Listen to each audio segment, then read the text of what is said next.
Ito Kagencon yung nilalagay namin na soundproof. Ang tawag dito Kagencon ay perforated sheet. Tapos ang sukat dito Kagencon, per panel kasi ang ginagawa namin. Nakatin natin. 120.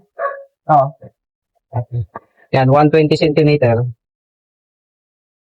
Tapos dito naman, 50, 58. Yan, 58 centimeter Kagencon. Ang ginagawa namin Kagencon, ito, magbubuo muna kami ng ganitong panel. Tapos doon naman sa mga wall, na gumagawa na kami ng bracket nito para hindi mahirap mag-install. Tapos dito naman namin ilalagay Kagencon yung rock wall. Ito Kagencon, no?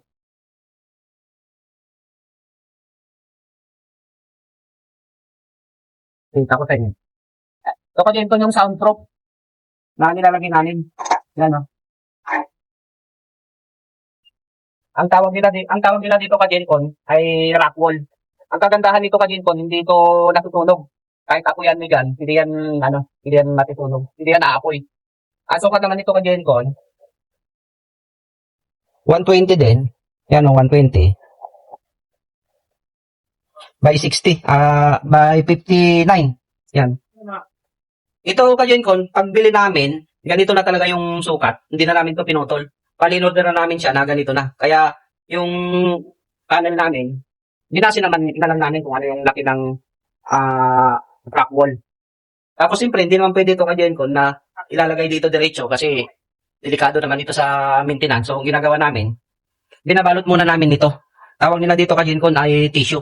Ito yung material Kagencon na nilalagay nila sa mask. So, ganito Kagencon o ginagawa namin.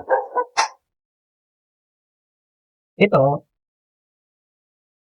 binabalot lang namin na ganito Kagencon.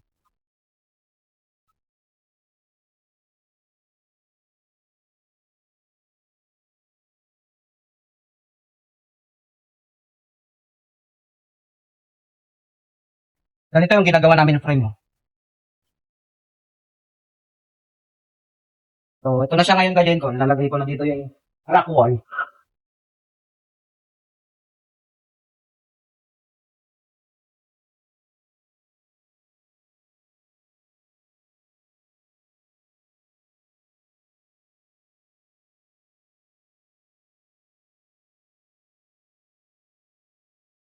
Hindi na kailangan tahiin to Kagencon kasi masikip naman.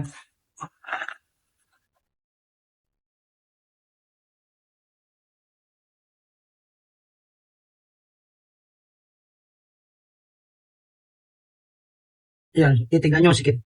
Mahirap ilagay, oh. So, hindi na mahuhulog ito.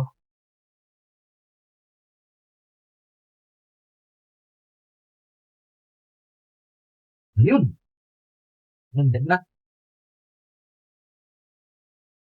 Yan. So, ito na sa Kagencon. Soundproof na yan.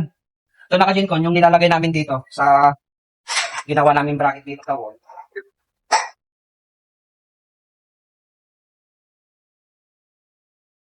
Ito na siya Kagencon. Ganito ang magiging itsura niya na. Ito na Kagencon ang itsura. Ayan. Super panel yan. Ayan, oh. Para hindi mahirap mag-install. Dito namin lalagay, oh. Pari-pariho ang sukat yan Kagencon hanggang doon sa taas. Pati doon sa kisame, ganyan din. Ayan. So, yun Kagencon. Thank you.